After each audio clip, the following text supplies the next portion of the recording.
అమ్మా రా, అమ్మా నాకు భయమేస్తుంది, తొందరగా రా, ఇక్కడ చీకటిగా ఉంది, చలివేస్తుంది, నన్ను ఏవో కరుస్తున్నాయి, చాలా భయంగా ఉంది, తొందరగా రా అమ్మా.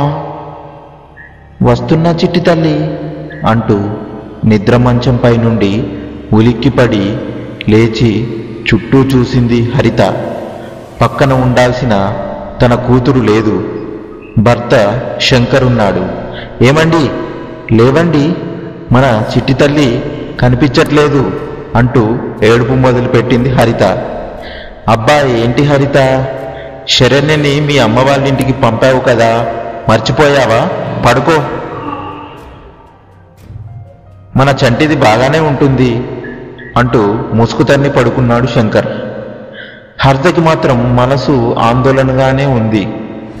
అనవసరంగా అమ్మ వాళ్ళ ఇంటికి పంపాను చంటిదాన్ని, ఎలా ఉందో ఏంటో, రేపు వెళ్ళి తీసుకొచ్చేయాలి అని అనుకుంటూ దాహంగా ఉంటే మంచినీళ్లు తాగుదామని బాటిల్ తీసుకునేసరికి అందులో నీళ్లు లేవు.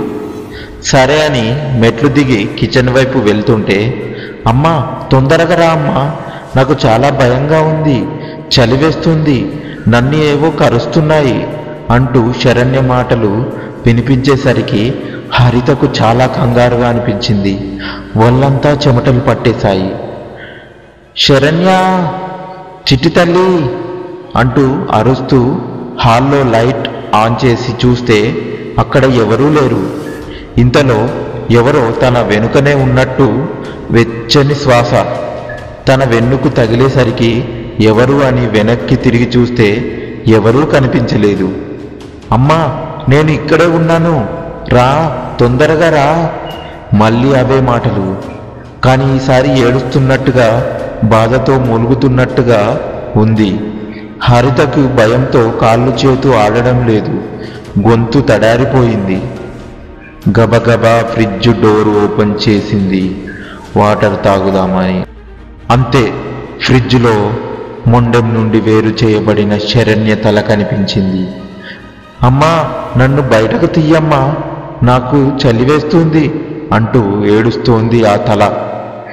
అది చూసేసరికి హరితకు గుండె ఆగిపోయినంత పనైంది. శరణ్య అంటూ గట్టిగా అరిచి స్పృహ తప్పి కింద పడిపోయింది. హరిత అరిచిన అరుపుకి ఉలిక్కిపడి లేచాడు శంకర్. పక్కన హరిత లేకపోవడంతో కంగారుగా హరిత హరిత అంటూ చుట్టూ చూసి గదిలో హరిత లేకపోవడంతో కిందకు వెళ్ళి చూశాడు. ఫ్రిడ్జ్ దగ్గర స్పృహ లేకుండా పడి ఉన్న హరితను చూసి పరుగున వెళ్ళి హరిత ముఖంపై నీళ్లు చల్లి లేపడానికి ప్రయత్నం చేశాడు. కాసేపటికి హరిత కళ్ళు తెరిచి చూసేసరికి శంకర్ వడిలో ఉంది.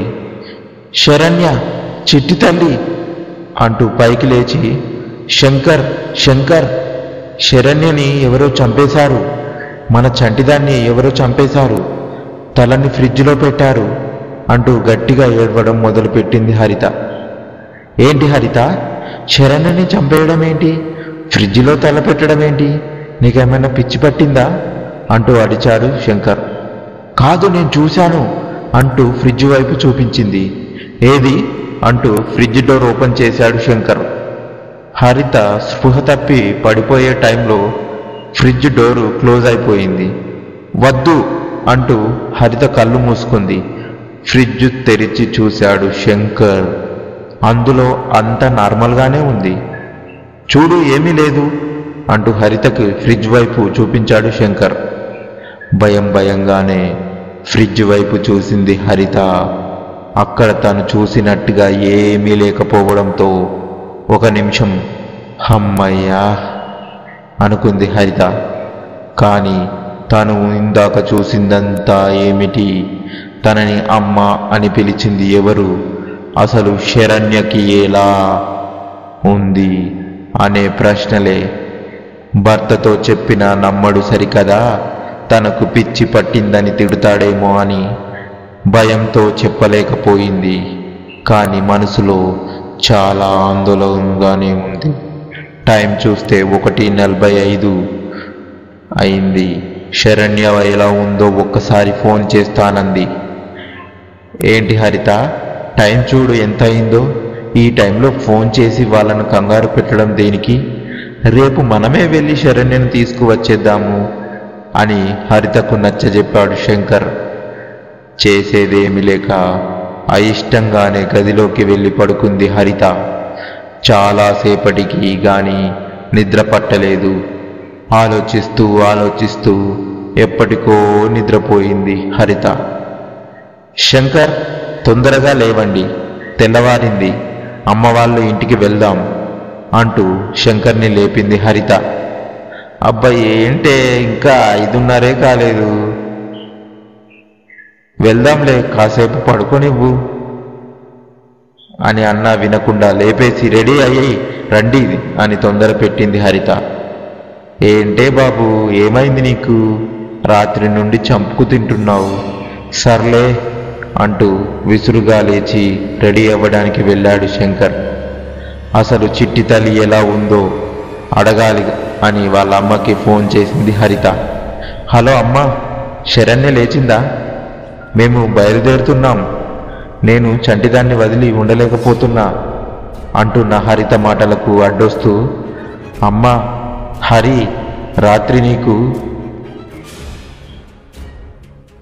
అల్లుడు గారికి ఎన్నోసార్లు ఫోన్ చేశాను, మీ ఫోన్లు కలవనే లేదు. రాత్రి ఏం జరిగిందంటే ఆమె చెప్పింది విని కుప్పకు వెళ్ళిపోయింది హరిత. అసలు ఏం జరిగిందో తెలుసుకోవాలంటే ఈ వీడియోకి లైక్ చేసి మీకు ఏమనిపించిందో కమెంట్ చేయండి. అలాగే సబ్స్క్రైబ్ చేసుకోండి.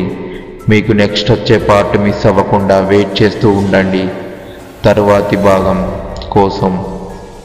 Thank you for watching our videos.